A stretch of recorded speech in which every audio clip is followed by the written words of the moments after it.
네, 안녕하세요. 기능의학을 선도하는 메디넥스의 대표 이창렬입니다. 기능의학 하면은 뭔지 궁금해 하시겠지만 별로 어려울 건 없습니다. 우리 몸의 기능이 정상적으로 작동되게 되면 질병이 걸리지 않고 건강하게 지낼 수 있는 것입니다. 그것을 기능의학이라고 합니다. 많은 사람들이 피로를 느끼고 살고 있습니다.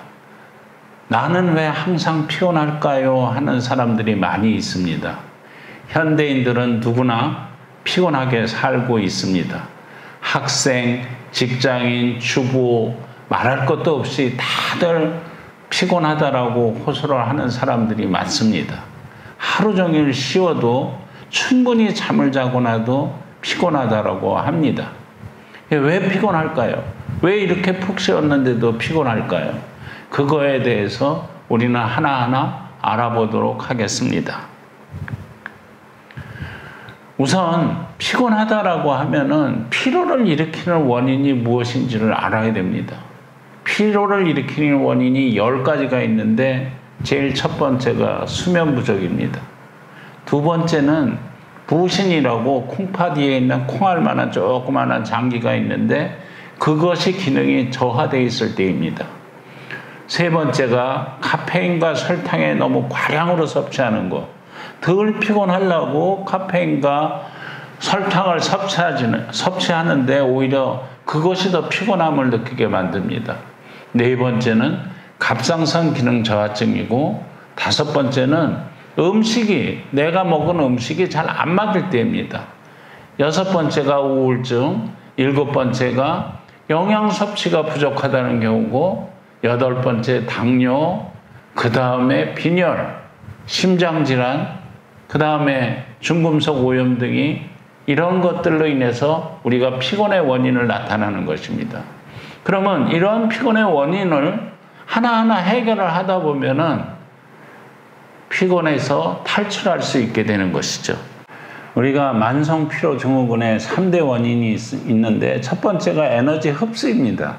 에너지 흡수는 소화기관에 문제가 생겨서 소화 장애를 일으킨다든지 또 빈혈이 일으킨다든지 그 다음에 우리가 골고루 섭취해야 될 영양소를 섭취하지 못한다든지 스트레스를 받게 되는 것이 에너지 흡수의 문제가 일어나는 것이고 그 다음에 에너지 생성입니다. 우리가 에너지를 충분히 흡수했는데도 불구하고 에너지 생성이 제대로 안 된다고 그러면은 그 또 역시 피곤할 수뿐이 없겠죠. 그것이 에너지 생성의 문제가 되는 것이 중금속의 오염, 그 다음에 환경 호르몬의 오염, 그 다음에 아미노산의 섭취 부족, 그 다음에 비타민, 미네랄의 부족이 이 에너지 생성의 문제가 되는 것입니다.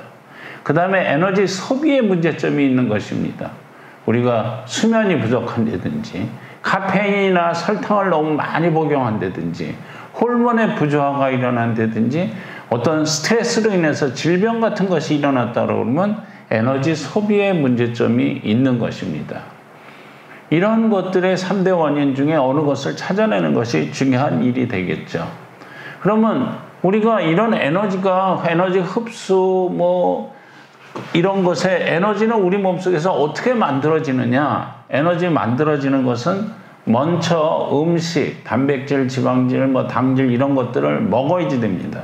이게 먹으면 우리 몸속에서는 CO2, 탄산가스하고 물로 배출돼 나오고 그 나머지 부분이 에너지가 먹은 영양소가 대사가 돼서 우리 몸속에서 대사가 되면 열이 나타나면서 에너지가 만들어지게 되는 것입니다.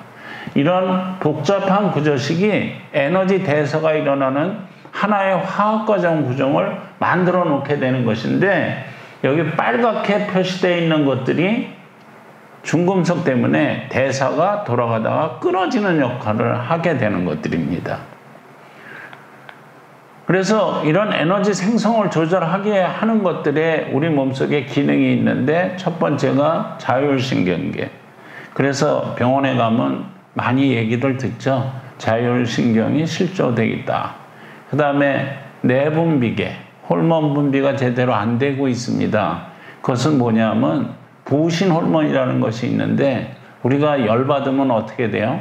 머릿속에서 김이 빠글빠글 올라가는데 그것은 만화에서나 그렇게 표현하는 것이고 우리가 스트레스를 받고 열을 받게 되면 어떤 현상이 일어나냐 하면은 이 콩파디에 있는 조그만 부시라는 데서 코르티졸이라는 호르몬이 쭉 분비가 되는 것입니다.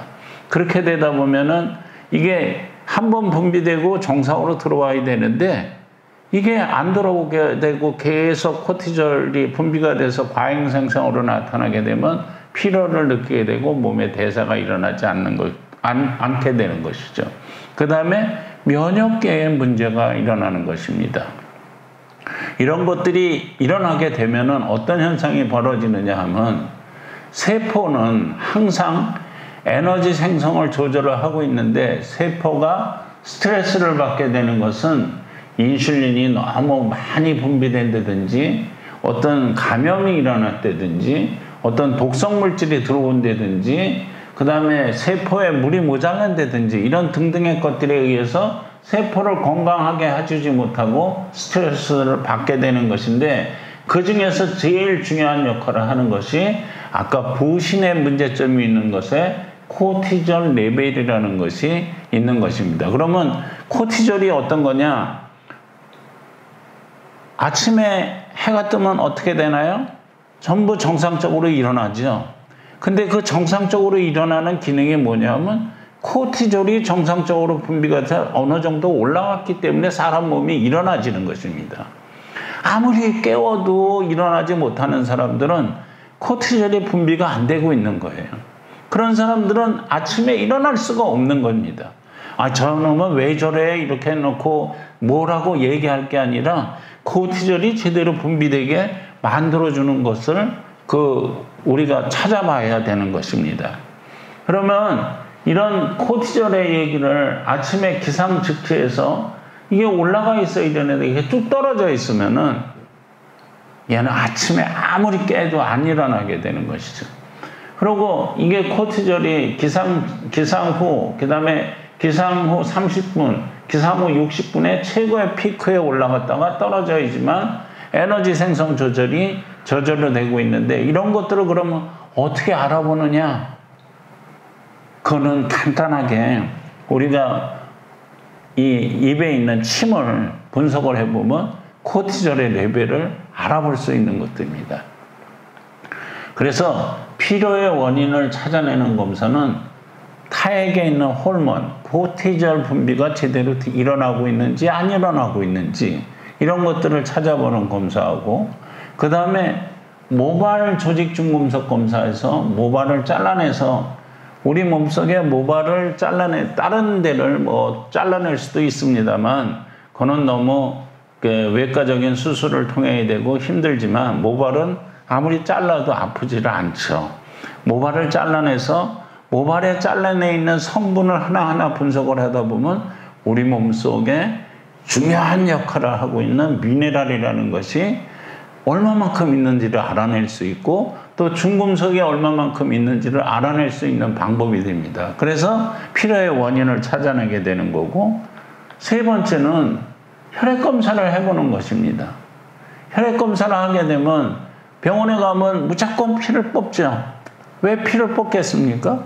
피는 항상 일정 상태를 유지해 줘야 되는 항상성이라는 것을 유지하고 있습니다. 근데 이런 항상성이 깨졌을 때는 질병이 오는 것입니다. 그래서 그 원인을 찾아보기 위해서 피를 뽑게 되는 것이고 그 다음에 BIA라는 검사가 있는데 세포 활성도 검사입니다. 이거는 뭘 뜻하냐면 이런 검사인데 우리가 이렇게 자고 있는 것처럼 누워져 있으면은 거기다 패치를 붙여서 뽑아내는 것이죠. 그러면 피로의 원인을 찾아내게 되는 것입니다. 그래서 원인을 알면은 피로를 해서 완전히 탈출할 수가 있는 것이죠.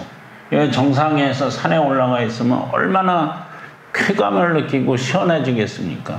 원인을 알 수 있는 내가 피곤한 원인을 알면은 피로에서 바로 탈출하게 되는 것이죠.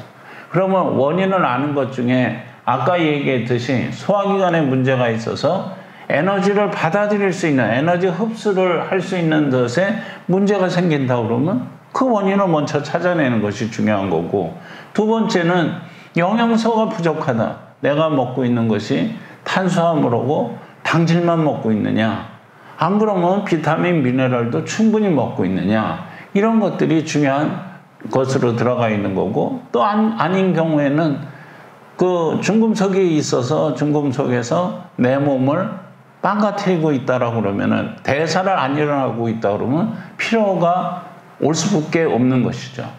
그래서 이 에너지를 만들어내기 위해서는 지방이나 단백질이나 탄수화물 같은 땔감이 충분히 있어야 되는데, 그 땔감에 불을 붙여주는 우리가 비타민이나 미네랄이 또 우리 몸속에 충분히 있어야 되는 겁니다.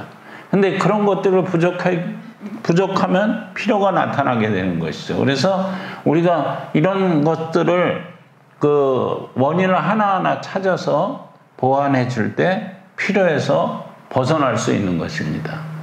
그래서 중금속이 있을 경우에는 중금속을 없애줄 수 있는 이런 중금속 해소제를 복용을 한다든지, 그 다음에 우리가 TCA 사이클을 잘 돌려갈 수 있는 그 비타민 B군이 필요한데 B군을 제대로 공급을 해준다든지, 그 다음에 우리 이런 말씀 많이 들어봤죠. 비타민 C만 먹으면 그래도 피곤하지 않아, 그런 얘기를 하는데, 우리가 비타민 C가 부족한 사람들이 많아요. 근데 동물들은 비타민 C가 부족하지 않습니다. 왜냐? 동물들은 체내에서 비타민 C를 생산을 해내요. 근데 사람은 비타민 C를 생성을 해내지 못합니다. 그래서 비타민 C가 부족하게 되는 것이죠. 그래서 비타민 C를 항상 일정량을 모자라는 사람은 소변을 통해서 검사를 하면 바로 알 수 있는데, 그거 하나만 줘더라도 아주 건강하게 내 몸에 왜 이래? 이런 것들을 바로 느낄 수 있는 것이죠. 그 다음에 미네랄이 부족한 경우에는 미네랄은 모발 검사를 통해서 미네랄의 과부족을 알 수 있으니까 그런 미네랄을 공급을 해줌으로 인해서 원인을 알았으니까 피로에서 탈출할 수 있다는 것입니다. 어때요? 간단하지만 우리가 쉽게 피곤해서 벗어날 수 있는 방법을 알아낼 수 있다는 것을 쉽게 알 수 있겠죠? 여러분들도 너무 크게 걱정하지 말고 병원에서 이런 것들을 상담을 받고 치료를 하게 되면 피곤해서 바로 탈출할 수 있습니다. 감사합니다.